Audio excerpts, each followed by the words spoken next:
Get ready for the dictation. Start.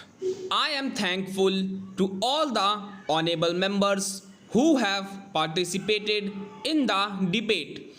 Some honorable members expressed certain reservations about some of the provisions of the bill. But all the same, it has been a brief but very interesting debate. My friend expressed certain views. I thought that his party had become wiser because of some developments in the country and because of the way the problems of land and agriculture in this country were getting solved.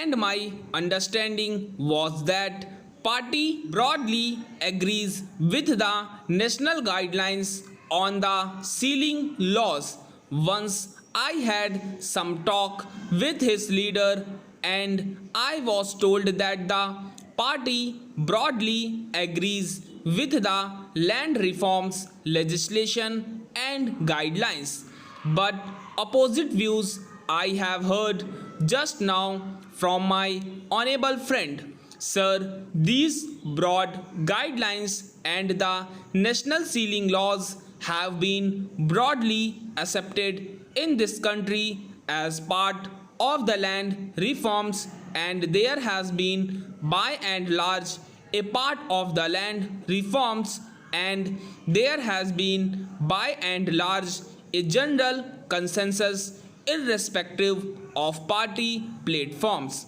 But while my friend spoke about the bill, though he did not positively say that he is opposed to the provisions, he expressed certain views.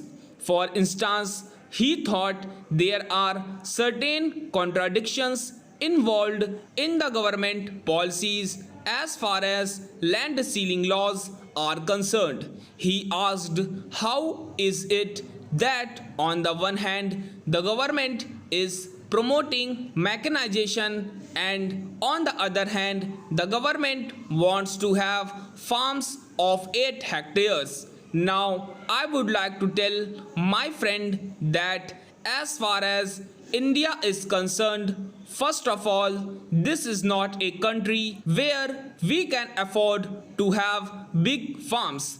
The days of big farms, absentee landlordism and very large holdings have gone. In fact, we can claim very legitimately that one of our very proud achievements in that we have done away with landlordism.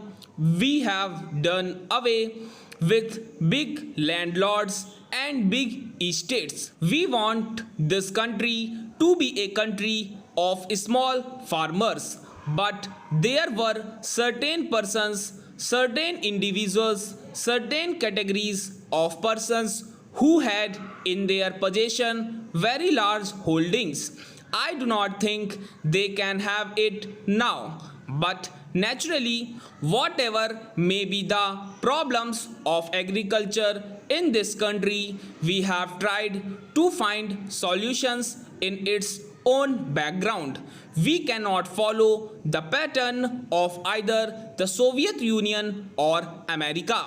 If international experience has any lesson to teach us, it is that even small farms can be productive farms, can be paying farms. For instance, take the case of Japan.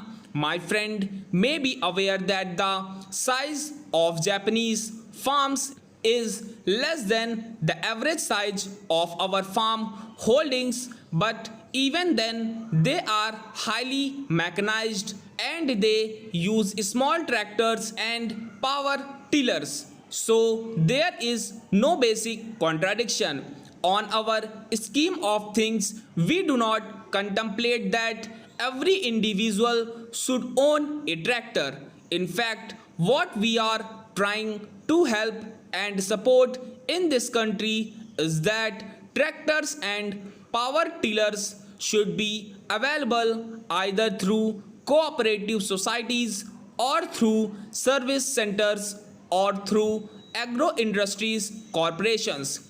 So, there should be an institutional framework to provide adequate draft power and necessary machinery for cultivation. I do think there is any contradiction involved, but we do not think that every farmer should own a tractor. He also made a statement that there is no ceiling on income from business, and why should there be a ceiling on land? This matter has been discussed and debated in this house for over 2 or 3 decades now. The position of land availability in this country or the landman ratio in this country is well known. If a few persons are allowed to have large holdings, it would have created lot of tension in the countryside.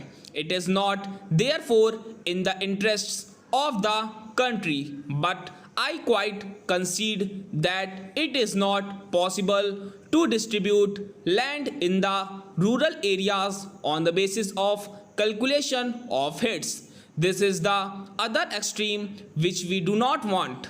We do not want wide disparities to prevail in land holdings. We cannot compare the agricultural sector with individual sector. This has not been the thinking of this country. The ruling party does not have such views.